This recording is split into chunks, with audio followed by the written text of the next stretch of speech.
এখনো পর্যন্ত আমার মনে হয় বন্যা পরিস্থিতি খতিয়ে দেখতে জেলা সফরে বেরিয়েছেন রাজ্যের মুখ্যমন্ত্রী মমতা বন্দ্যোপাধ্যায়। বুধবারের পর বৃহস্পতিবারে জেলা সফরের প্রথম পর্বে পূর্ব মেদিনীপুর জেলার পাঁশকুড়া পরিদর্শন করেন তিনি। এরপর তিনি গ্রামীণ হাওড়ার উদয়নারায়ণপুরে যান রাজ্যের মুখ্যমন্ত্রী মমতা বন্দ্যোপাধ্যায়। তবে ভয়াবহ বন্যা পরিস্থিতির জন্য ডিভিসিকেই দায়ী করেছেন মুখ্যমন্ত্রী। এদিন তিনি উদয়নারায়ণপুরের কেন্দ্রের ভবানীপুর বিধিচন্দ্রপুর গ্রাম পঞ্চায়েতের কুলচিকারি গ্রামে জলে নেমে বন্যা কবলিত এলাকা খতিয়ে দেখেন। তিনি বলেন, সমস্ত বিভাগকে নিয়ে একটা বৈঠক করব।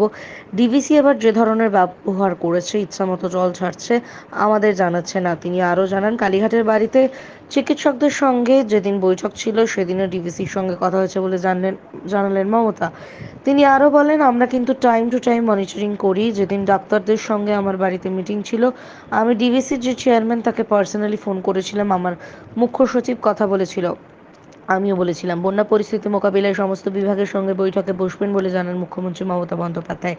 এদিন উদয়নারায়ণপুরের মমতা বন্দ্যোপাধ্যায়ের সঙ্গে ছিলেন রাজ্যের পূর্ত, জনস্বাস্থ্য ও কারিগরি মন্ত্রী পুলক রায়, হাওড়ার জেলা শাসক ডক্টর পি দীপাপ্রিয়া, বিধায়ক সমীর কুমার পাঁজা, সুকান্ত পাল, ডক্টর নির্মল মাঝি, হাওড়া গ্রামীণ জেলার পুলিশ সুপার স্বাতি ভাঙ্গালিয়া সহ অন্যান্য প্রশাসনিক আধিকারিকগণ। অন্যদিকে উদয়নারায়ণপুর ও আমতার বন্যা কবলিত এলাকা পরিদর্শন করে কেন্দ্রীয় সরকারের তীব্র সমালোচনা করেন কলকাতার মেয়র জনাব ফিরহাদ হাকিম। এদিন তিনি রাজ্যের পূর্ত, জনস্বাস্থ্য ও কারিগরি দপ্তরের মন্ত্রী পুলক রায় ও আমতা কেন্দ্রের বিধায়ক সুকান্ত পালের সঙ্গে বন্যা কবলিত তাকে পার্সোনালি ফোন করেছিলাম। আমার চিফ সেক্রেটারি কথা বলেছিল, আমি বলেছিলাম যে আমাদের এখানে বর্ষায় ফ্লাড হয়ে গেছে, প্লিজ এত জল ছাড়বেন না। আপনারা যখন 80% ভর্তি হয়ে যায় তখন কেন একটু একটু ছাড়েন না? তাতে আমার অসুবিধা হয় না। আমাদের রাজ্যটা নৌকার মতো। উত্তরবঙ্গে বন্যা হয় ভুটান নেপালের জলে, আর এখানে বন্যা হয় ঝাড়খণ্ডের জলে। মালদায় বন্যা হয় বিহারের জলে। গঙ্গা ভাঙনের পরে ফরাক্কা ড্রেজিং না করার ফলে। আমি নিজে হেমন্ত সোরেনকে 3 বার ফোন করেছি রাত্রিবেলায়, এবং আমাকে আমারটা করতে দাও, 3 বার ফোন করে আমি রিকোয়েস্ট করেছি। ওরা ছেড়েছে তেনুঘাট পাঞ্চেত থেকে, আর ডিবিসি ছেড়েছে সবচেয়ে বেশি। এখন জল ছাড়ার পরিমাণ 5 লক্ষ ছাড়িয়ে গেছে।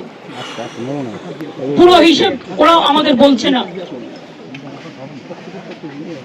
এভাবে তো চলতে পারে না বছর পর বছর। তাও তো 5 লক্ষ পুকুর কেটেছি আমরা, 500 চেক ড্যাম করেছি, তার মধ্যেও জলটা ঢুকছে। সেইগুলো যদি না করতাম তার মানে আরো কত হতো। দোতলা সমান জল ঢুকেছে। এমএলএ এমপিরা কোন রকম লাকিলি বেঁচেছে, ফরচুনেটলি। নৌকাও সেফ নয়, এত জলের স্রোত। আমার কাছে এক্ষুনি খবর এলো, আমি যেখানে থাকি আমরা অত উঁচু করে বাঁধিয়ে দিয়েছি গঙ্গাটা, তাও পুরো লাস্ট স্টিয়ারে জল। আমি ফোন করে বললাম লতাকে, ও যে আমার সাথে থাকে, অভিষেকের মা, যে শিগগিরই পাশে সরে যা। সমস্ত গলি টলি সব জলে ডুবে গেছে, এত জল। এটা এখন চলবে 2-3টে পর্যন্ত। পূর্ণিমার কোটালো গেছে কালকে। তারপরে যদি রোদ থাকে এইভাবে, বৃষ্টি যদি আর না হয়, তাহলে 3-4 দিন টাইম লাগবে এটা সেটেল করতে। চাষি জমিগুলোর ব্যাপারে আমাদের ক্রপ ইন্স্যুরেন্স করা আছে, শস্য বীমা চাষিদের জন্য। তারা চিন্তা করবেন না, জল শুকিয়ে গেলে মেপে সেগুলো দেখে নেওয়া হবে। যাদের মাটির বাড়ি ধসে গেছে, যদিও এখনো প্রায় বাংলায় আমরা 50 লক্ষ পাকা বাড়ি তৈরি করেছি, কিন্তু এখনো 50 লক্ষ মাটির বাড়ি আছে। 3 বছর ধরে কেন্দ্রীয় সরকার টাকা দেয় না। তাই এবছর আমরা 11 লক্ষ করবো বলে ঠিক করেছিলাম ডিসেম্বরে। ওটাকে আমি বাড়িয়ে আরো 1 লক্ষ বাড়াবো। তার কারণ হচ্ছে, যে বাড়িগুলো মাটিতে একদম ধসে গেছে, যদি সেই বাড়িগুলো লিস্টের মধ্যে না থাকে, তাহলে যার বাড়ি হোক, আমি এখানে কোনো ডিসক্রিমিনেশন, বঞ্চনা চাই না। মানুষ বিপদে পড়েছে, মানুষের পাশে দাঁড়ানো আমাদের কাজ। আর আমি চিকিৎসকদেরও বলবো, এই জল কমে গেলেই সাপেরাও আশ্রয় নিয়েছে ডাঙায়। সাপে কামড়, ডায়রিয়া, জ্বর, এগুলো তো হবেই। আমি নিজেও ফোন করে চিফ সেক্রেটারিকে বলেছি কয়েকটা জায়গায় ইমিডিয়েট মেডিকেল ক্যাম্প যাতে মেডিকেল ক্যাম্প যে করবো, এখনো পর্যন্ত কাজে তো যোগদান হয়নি। আমি তো আমার সাধ্য মতো করেছি, এর থেকে বেশি আমার কিছু বলার নেই। আমি আশা করি let the good sense prevail, কারণ বন্যায় মানুষ আক্রান্ত, মানুষের প্রাণ বাঁচানো আমাদের এখন সবচেয়ে বড় কাজ, দুটো খাদ্য তুলে দেওয়া বড় কাজ। এই সময়টা রাজনীতির সময় নয়। সামনে পুজো প্যান্ডেলগুলো পর্যন্ত দেখুন কি অবস্থা, জল ঢুকে গেছে। রিলিফ ক্যাম্পগুলো চলবে যতক্ষণ পর্যন্ত তারা বাড়িতে ফিরে রান্না করার মতো অবস্থা ফিরবে। দুই হচ্ছে ওদের যেন জামা কাপড়, খাওয়া দাওয়া, বেবি ফুড কোনো অসুবিধা না হয়। আজকে ববিও আসছে, আমি সব জেলায় সব প্রতিনিধিদের পাঠিয়েছি। মানুষ ভূঁইয়াও কিছুক্ষণ আগে বীরভূমে মিটিং করছিলেন, ওখানে আমাদের চাদু টাদু সকলে আছে। বর্ধমানেও আমি অরূপ বিশ্বাস এবং অন্যদের পাঠিয়েছি, স্বপন দেবনাথ, ওদিকে রবি চ্যাটার্জি, সবাইকে পাঠিয়েছি। বাঁকুড়া পুরুলিয়া আমি মলয় ঘটককে দায়িত্ব দিয়েছি, সাথে অরূপ চক্রবর্তী থেকে শুরু করে যারা আছে এমএলএ এমপিরা, জেলা পরিষদ, পঞ্চায়েত বা অন্যান্য ডিএম এডিএম এসডিও যারা আছেন সবদেরকে। এইভাবে প্রত্যেকটা জেলায়, মেদিনীপুরেও, ঘাটালে আজকেও আমাদের টিম যাবে, খানাকুল পরশুরাতেও যাবে, এবং পাঁশকুড়া যে জায়গাটা আমি দেখে এলাম ওখানে আমি ডিএম কে দায়িত্ব দিয়েছি টোটাল দেখে দেওয়ার জন্য।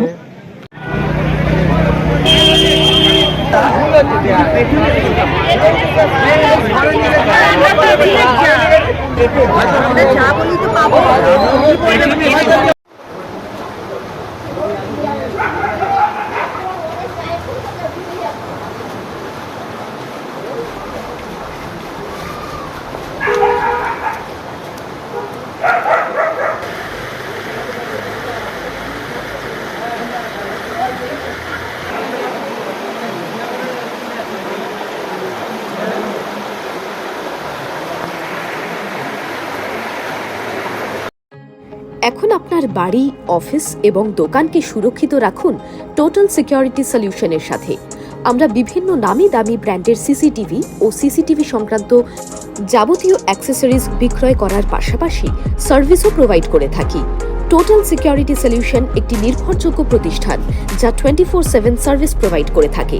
তাছাড়া এই প্রতিষ্ঠান দীর্ঘদিন ধরে যত্ন সহকারে দোকান, বাড়ি, কারখানা, স্কুল, নার্সিংহোম, হোটেল, রেস্টুরেন্ট, শোরুমগুলিতে পরিষেবা দিয়ে চলেছে। আমাদের এখানে প্রশিক্ষণপ্রাপ্ত টেকনিশিয়ান দ্বারা কাজ করানো হয়। আমাদের ঠিকানা গার্ডেন রিচ, মেটিয়া ব্রুজ, কলকাতা 700024। বিশদে জানতে যোগাযোগ করুন 7003047447 এই নম্বরে।